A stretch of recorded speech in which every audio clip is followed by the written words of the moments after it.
We're about to have two good friends, Sam Cott and Max Olson, back-to-back, both with The Athletic for the longest time, and now Max with ESPN. Sam with us on Thursdays. Do you guys no longer speak to each other, Sam? It's over, right? I mean, done. You're like the Pac-12 in the Mountain West. You don't talk now. Yeah. He came to the Texas game last weekend, and we sat next to each other. Didn't say a word. No, I'm kidding. It was good to see him. No, we still talk probably as much as we did even before then. So, no, all love for Max, even though he left us. So, what were your thoughts? Obviously, the Arch Manning craze and what he had done a week before that with a huge performance, and not quite the same. And the expectations are crazy good.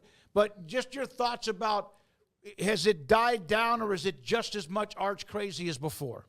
No, I think it's died down a little bit, because I think what that start gave us a window into is the fact that he's still a freshman. He's a redshirt freshman who has only played 4 games, really. He played the Texas Tech game last year, and he's played 3 games this year.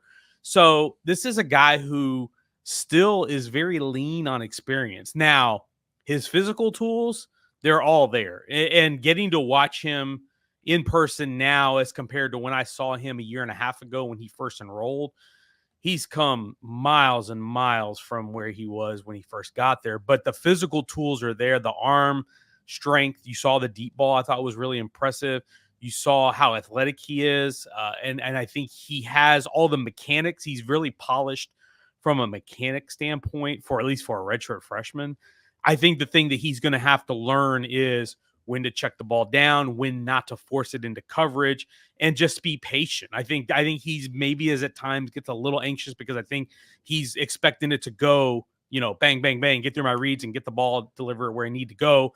Sometimes the defense isn't always going to give you that, and you have to kind of take what they give you. So I think that's just going to take reps and time for him to develop and learn those things. Sam, what do you make of this Pac-12 versus Mountain West stare down? Again, I'm going to say this for like the umpteenth time. Can we not do this during the season? Let's please. Yeah. Golly, we got games this week. I feel like this week has been one of the odd ones, because we had all the realignment chatter and we had the UNLV thing going on. So much of the attention is not on the field. But yeah, it does beg the question to me why the Pac-12 didn't just go for everybody they wanted at the start, rather than just go the first 4 when they first did the expansion. To me, it would have made sense if you wanted UNLV and you wanted Air Force. Why didn't you just do it right off the bat? I thought getting to 8 is really important, and I thought could have been done a little bit better in that way. I understand why they were interested in the teams in the American, but once you get turned down by them, then you're starting to lose leverage. And of course, now the Mountain West is using the money from the exit fees to try to keep their conference together. It's really unfortunate. The whole thing is that we have this going on where 2 conferences are essentially fighting for survival in the middle of the football season. I don't love how it's playing out, but it's kind of where we are. Sam, Houston, TCU, Baylor. Who do you feel is like in a worse spot right now coming out of last weekend? TCU. When you get 66 dropped on you by your rival, especially after you, by the way, decided to tell your rival you're too good to play them anymore, and that we can't do that game anymore, which I think is completely weak. I don't like it. Play your rivals. I'm a very big believer in that. The fact that TCU not only did that, and then, by the way, made fun of the TV network that they were going to play on because of the CW. Well, guess what? They're on ESPN Plus this weekend. You're not even on a network. You're on a streamer now. So the narrative around TCU, and really the angst that I feel and sense from the fan base, is at astronomical level. I feel like that game last week and how it played out, with as many points as TCU gave away, and by letting 66 get scored on them and Sonny Dykes gets ejected, I feel like all the goodwill that you built from 22 to get to that championship game, I think you flushed all of it now. Like, it's all gone. And there's no more, this guy took us to the championship. I'm not saying that's fair. I'm just saying that's what the mood that I sense is from the TCU fan base. And that's not a good place to be, because now you've got people wondering if you even are the right guy for the job. Sonny Dykes is safe. He's not going anywhere.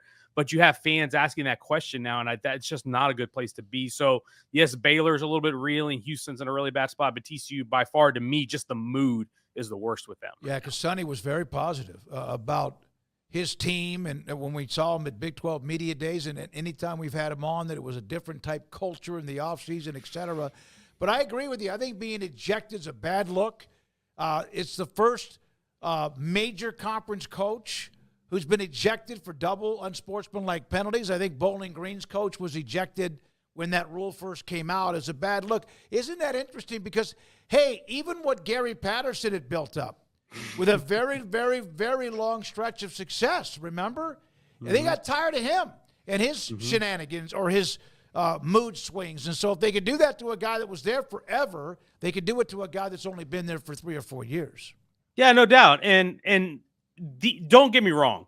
What he did in 22 was incredible because that was a 5-7 team that he took over. I would argue they were better than their talent when he took them over, but they did a really good job of hiring staff, portaling guys in, and maximizing what they had on the roster. But now you look at where you are 2 years later, and you're wondering if this stretch coming up for me is so huge for TCU. They have got to bounce back here in the next few weeks. I think they've got Kansas and Houston coming up.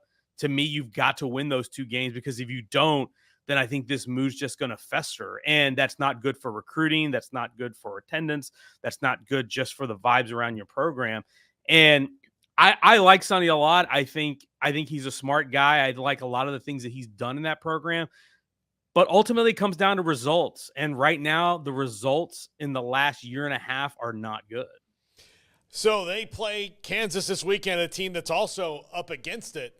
Sam, is there a team you feel that's more desperate for a win right now? Or is this kind of like the do-or-die game for how the season's going to go for either of these teams? Yeah, I think it's for either one of them. I think they're both very desperate. TCU, for the reasons I just stated. Kansas has lost 3 in a row. And this is just not the team that we thought we were getting coming into the year. We thought we were getting a team that was going to contend for the Big 12 conference title, or at least be in contention to make the conference title game. And they're nowhere close to that right now. And, Jalen Daniels doesn't look like himself. The offense just doesn't look quite right. And they need something positive to latch onto. That said, long term, even if they lose this game, you've got your guy with Lance Leipold. The guy's a program builder. He's done a tremendous job since he's been there. If you have one down year, I don't think it's the end of the world, but certainly you don't want to make it 4 in a row. So I think this is a big time spot for Kansas as well. A&M and Arkansas, they've had some crazy meetings in the past. I don't know quite what to expect in this one, although Arkansas has some more fun pieces than they've had in recent memory, but A&M's got a pretty fun piece there at quarterback now. And Marcel Reed, what have been your thoughts on what you've seen from him so far?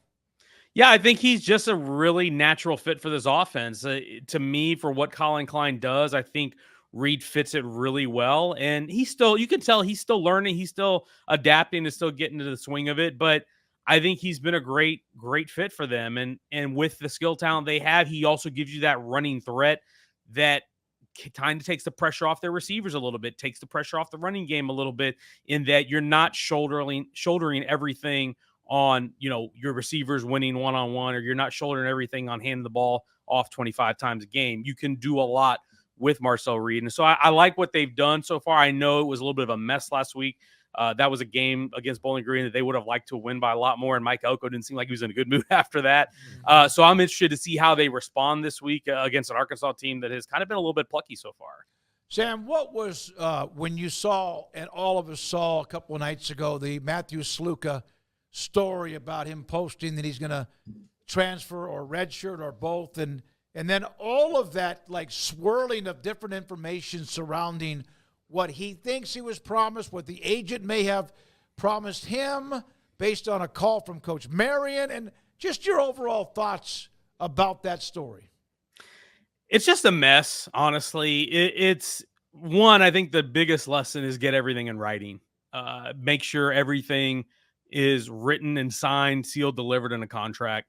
Because if you do that, then there's no ambiguity about what you're owed or whether or not someone is not holding up their end of the bargain. So I think that's point number one. Point number two is it's a mess just because this is kind of where we are. And we've talked about this in the last year or so, is this existence of chaos in the interim, like from where we used to be pre-NIL to where we're going to be in the rev share era, when I think things are going to be a little bit more orderly. Right now, we're in that period where kind of anything goes, and it's unfortunate because it's takes a little bit away from the attention on the field and what's going on in the games, because UNLV has been one of the great stories of this season. They're a team that's beaten 2 Big 12 programs. They're a team that's in the mix for the college football playoff berth from the group of 5. That's a story that should be celebrated, and unfortunately it's getting taken away. Now, I'm not saying that's to blame Sluka or to blame UNLV. I think just like in a lot of these cases, the truth is somewhere in the middle, and I don't know if we'll ever fully get a full grasp of who's right and who's wrong in this. But the fact of the matter is it wasn't taken care of before the season. It should have been taken care of before the season by both parties. It wasn't. And now we're sitting here talking about this instead of talking about what UNLV has done. It is going to make them interesting, and it's certainly going to make them a center of attention moving forward. And I'm certainly fascinated to watch them play from this point on. But, man, until we get to a more organized system, whether it's rev share, whether it's players and employees, whatever, we're going to have this kind of thing going on until we get to that point. Sam, there are desperation games like we talked about, and then there's the who are you game this week, which is Oklahoma State at Kansas State. Oklahoma State hasn't been able to run the ball. That's so strange considering one of the best running backs in the country and what maybe the most veteran offensive line in the country is back for Oklahoma State. They just have not looked like themselves, and then Kansas State found themselves in a hornet's nest last week in Provo and couldn't get out of it. And they have the let's see where this is going to go game this week. Yeah, I think you and I talked about this last week, Paul. I said when I looked at the schedule and I saw a 10 o'clock Eastern kick in Provo, 1,000-mile road trip, I was like, you just don't know. And it was one of those wild games because they turned it over 3 times and they had that wild punt return that they gave up. I mean, so you're talking – really 28 points that were on the board that essentially you kind of gave away, which is really not the spot you want to be in if you're Kansas State. That said, I think I feel a little bit better about where they are as a program right now than I do about where Oklahoma State is, because like you said, they just seem to can't figure it out offensively. And I saw Mike Gundy. It sounded like he was questioning the play calling a little bit, which is not the spot you want to be in. Certainly, I'm wondering what Casey Dunn's thinking about that right now. But Ollie Gordon has yet to rush for 50 yards against an FBS opponent. This is a preseason Heisman Trophy candidate. What are we doing here? It's that they have got to fix that. And to me, until they fix that, I like Kansas State a little bit better in this one. Sam, you and I, a couple of weeks or so ago, when I reached out to you, I think on a Tuesday, and I asked you if you were available tomorrow at 3:30 because I thought I was talking to you on a Wednesday, right? And then you told me, because I do have an attention issue, what was the story about you leaving a child at school one day?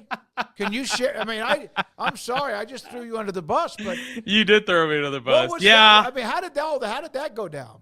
Yeah, that was one of those things where, there's mom and dad. We had communicated, hey, I was going to do pickup that day, and then we had a news story come in that I had to handle right at that moment, and I was like, oh, let me knock this out, and then I'll go get it. And it took a little longer, and I'm just kind of doing my news story, and I looked up the clock, and I'm like, oh, wait, I'm about 15 minutes late to go pick up my kid. So fortunately, we got it communicated. We got there, picked them up. Everything was all good. But, yes, that was to relate to you that, yes, I am absent-minded as well, even though I feel it may seem like I have everything together, but, when you got 2 kids and you're running around here trying to cover college football, it's kind of hard. Yeah. When I was a kid, I remember I was like, my sister wasn't in school yet. She was in daycare.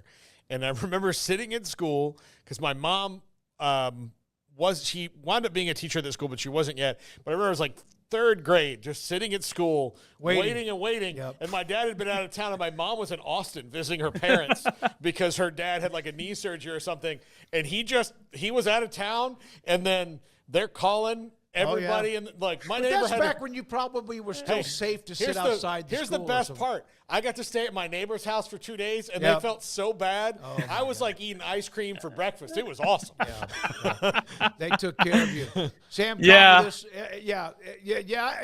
shared that story. That had to be one of those where your heart drops for about because I was thinking to myself, you've seen that on the movies or something. You watch like Home Alone 2 and they leave Kevin in Chicago, and you're like, what terrible parents, who would ever do that? Not that this was to that extreme, but now I can relate to like, oh yeah, you can make those mistakes, and it is possible even if you think you do most of the things right in parenting, which I certainly don't. But yeah, that was just a wake-up call, and it was a reminder. Maybe I should put an alarm on my phone for the time I need to leave every day. I have so many alarms. My daughter saw how many, and she was like blown away by it. I juggle them. I really do.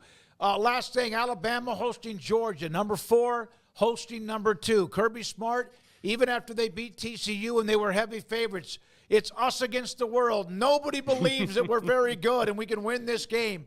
So I look forward to seeing this new Alabama with DeBoer and how they handle Georgia, who has looked a little bit either bored or not quite right yet. Yeah, you looked at that USF game and you kind of wondered because it felt like they played with their food for a little while. Georgia, I feel like, had the same thing with Kentucky for a little while. That was one they had to grind out. So this is going to be a really good game in that it's going to have some influence in the playoff positioning in the SEC title race as well. And it'll give us a sense for really where these teams are. To your point about Smart, it makes me laugh because I always am amused by the perpetual underdogs, even when they're favorites. Nick Saban used to do this at Alabama, used to make stuff up for the team to get fired up about. Our couple of our colleagues, Stu Mandel and Seth Emerson, did a nice story on Kirby Smart today on The Athletic. And I think it was Malachi Stark said, like in his third year of the program, he kind of got that sense that Kirby was very much like underdog all the time and chip on his shoulder perpetually. And he's like, when I first got here, why are you like this? Like, what's up with you, Kirby? And I was like, it made me laugh because I think that's just how some guys tick. And if you guys, I'm sure you heard that halftime sound that he had in the cocktail party when they were up 24-0 on Florida, and he's screaming like they're down 24-0. And they went up there, of course, brutalized Florida that night. To me, it's fascinating to watch kind of those guys do what they do and how they are able to develop their program, because he, to me, is now becoming really the dean of coaches in college football. Saban was that guy for so long. Now he's gone. There's really no kind of figurehead for, Harbaugh has moved on. And so Kirby's got the program that I think is the one that everybody wants. And so this, to me, more than just the game itself, is kind of like, hey, Alabama's kind of been the thorn in the side for them in the SEC title last couple of years. Mm-hmm. This is kind of Kirby's chance, even though it's a regular season game. This is a little bit of a chance to make a statement as a program and kind of assert your dominance over the new guy at Alabama and say, hey, we are the SEC team. We are the number one program in the country. Somebody in the chat asked me to bring up the Ed Oliver bobblehead doll. Do you have, is there something famous about that in the background? I can't quite see it. It's next to that green cup way back there. Okay. That was when he was at Houston his last year, when they started to try to do a Heisman campaign for him in his last year at Houston. You might remember David Bassett used to be SID at Houston. He works for the Falcons now and does a great job over there. But I think he was one of the ones behind that, getting that out. And that was one of the, we always get the Heisman gifts or the promotional gifts because they want to promote their players for the Heisman, all the different schools who have players in that race. That, to me, was one of the coolest ones, was the Ed Oliver bobblehead, because that's actually a depiction of his horse that he actually owned and rode as a child. Yeah, what a player he was. And is he still with he's with the Buffalo. Yeah, he's still with Buffalo. Buffalo. Still pretty good. Yeah. I just called him the Buffalo. The Buffalo. Yeah, that's the way he plays. Thank you, Sam. Great stuff as always. Good to see you. Sam Kahn, The Athletic, with us on Thursdays in the 3 o'clock hour.